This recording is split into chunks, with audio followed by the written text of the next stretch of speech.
நாசமாகி கொண்டிருக்கிறதோ அதை போல தமிழ்நாட்டிலும் இந்த பேராபத்து மாணவர் சமுதாயத்தை, இளைஞர் சமுதாயத்தை கெடுத்துவிட்ட காரணத்தால் தான் கோயம்புத்தூரில் அந்த இளம்பெண்ணை 4 பேர் மிருகங்களாக மாறி நாசப்படுத்தினார்கள். நான் கடந்த 3 மாத காலமாகவே இதை பற்றி திட்டமிட்டு மதுவை எதிர்த்து 1200 கிலோமீட்டர் நான் நடந்திருந்தாலும் முழுமையான மதுவிலக்கு கொண்டு வருவதிலே சில சிரமங்களினால் கொஞ்சம் கொஞ்சமாகத்தான் மதுக்கடைகளை, டாஸ்மாக் கடைகளை அகற்ற முடிகிறது.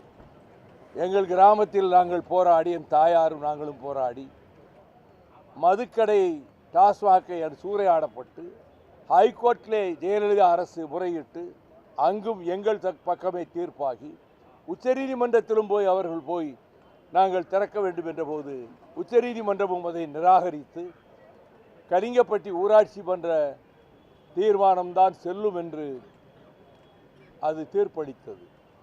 இப்பொழுது இந்த ட்ரக்ஸையும் கஞ்சாவையும் எதிர்த்து மக்கள் மத்தியிலே விழிப்புணர்வையும் எச்சரிக்கையையும் செய்கின்ற விதத்தில் சமத்துவ நடைபயணம், ஜாதி மத மோதல்களுக்கு தமிழகத்திலே இடம் இருக்கக்கூடாது, பிறப்புக்கும் எல்லா உயிர்க்கும் என்ற கோட்பாட்டின் அடிப்படையில் இதற்கு முன்பொரு நடைபயணத்திலும் நான் அதை சிறையிலிருந்து வந்தவுடன் இந்த சாதி மத மோதல்களை எதிர்த்து பிரச்சாரம் செய்தோம். இப்பொழுது இந்த நடைபயணத்தில் என்னோடு 950 பேர் தேர்ந்தெடுக்கப்பட்டிருக்கிறார்கள். நானே நேர்காணல் செய்து தேர்ந்தெடுத்திருக்கிறேன். பெரும்பாலான கல்லூரி மாணவர்கள் இதிலே வருகிறார்கள்.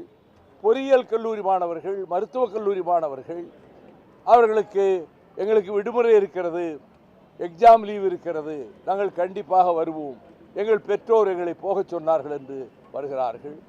ஆக திருச்சி மலைக்கோட்டை மாநகர் உழவர் சந்தையிலிருந்து புறப்பட நம்முடைய தமிழகத்தினுடைய முதலமைச்சர் மாண்புமிகு தளபதி அருமை சகோதரர் ஸ்டாலின் அவர்கள் தொடங்கி வைக்கிறார்கள்.